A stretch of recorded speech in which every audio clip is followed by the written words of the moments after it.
Are you a planner? How far do you like to plan ahead? This is, of course, a personal thing. Some people feel more confident and secure when they have a long-term plan in place, and others like to keep their planning more flexible. Whatever your preference is, it's likely that you'll need to do some planning in advance, and I'd recommend it. Strategic planning can really help with productivity. No more last-minute panics about what you're going to do next lesson. Welcome back to the series Be Your Best Teacher Self, where over the summer we're working together to develop our teaching skills.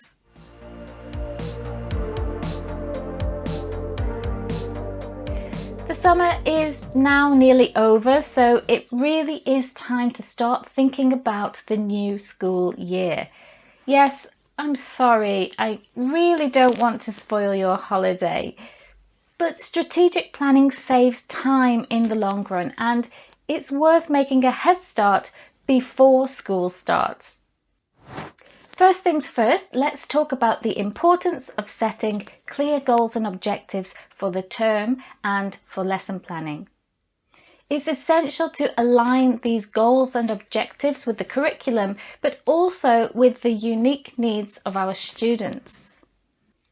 Of course, you may not know who your students will be, and in that case, it's best to have a structured plan that allows for some flexibility. Here are some practical things to consider. First, identify specific learning outcomes and language targets for each term or unit. Next, think about the language skills and other areas of development, such as critical thinking and creativity, that you want to address in your lesson planning. Some of these may already be outlined in your syllabus, or if you use a coursebook, on the contents page. Try to map out the content and estimate how long each unit or topic area will take. But remember, build in some flexibility. It's likely that some units will take longer than others, and that you'll need to go over some areas again. Personally, I like to look at how many sessions I have in each term and work out roughly how many lessons each unit might take. And as I generally underestimate the time things will take, I usually make sure there's a bit of leeway and an extra lesson or two. So if a term has 14 weeks and I have 2 lessons per week with a class, that makes 28 lessons. Say I want to cover 3 units in that term. Instead of dividing 28 by 3, which I can't work out anyway, I'll divide 24 by 3, which is 8. So I'll plan for approximately 8 lessons per unit, but I know that I can extend by a lesson or 2 if needed. Yet, maths isn't my strong point. If you don't use a coursebook, and that was my case in the last few years, I do the same, but with topics.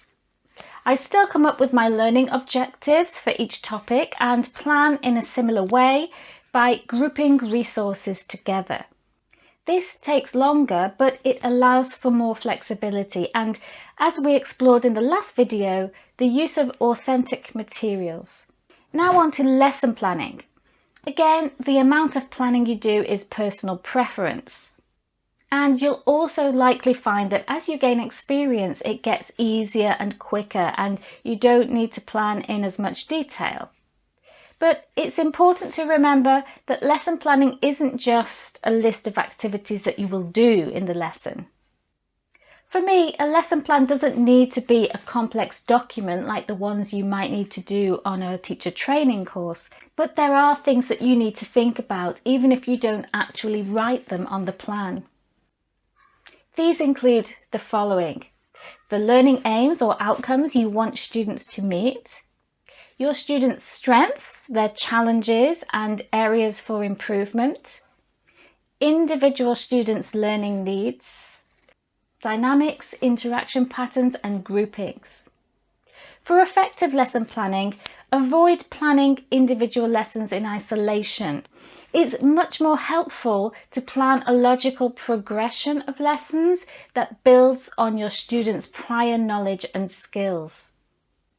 Strike a balance between introducing new language and providing opportunities for practice and consolidation.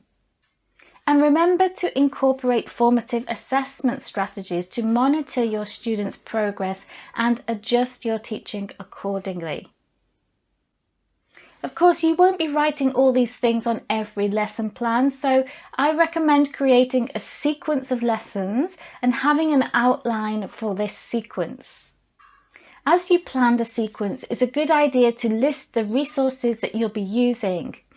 If using resources you found online, keep these organised in folders on your desktop or your cloud-based archive. The more you organise this stuff at the beginning, the quicker and easier it will be to locate things later. You really don't want to be faffing around searching for documents 5 minutes before the lesson. That just raises your stress levels. Now, I get that all this sounds like a lot of work, so here's a tip: collaborate. Collaborative lesson planning is a great way to save time and energy, and it also makes lesson planning more fun. Collaborate with your colleagues or join an online community to engage in this activity. With another teacher or a group, discuss and share your ideas for a specific unit or series of lessons. Exchange ideas and strategies and resources, and provide feedback on each other's plans or create the plan together. A second pair of eyes can be really helpful, and you can also get some great ideas from other teachers. So before the summer break ends, take a day or two to plan for the term ahead. I promise it will make your day-to-day teaching life much easier.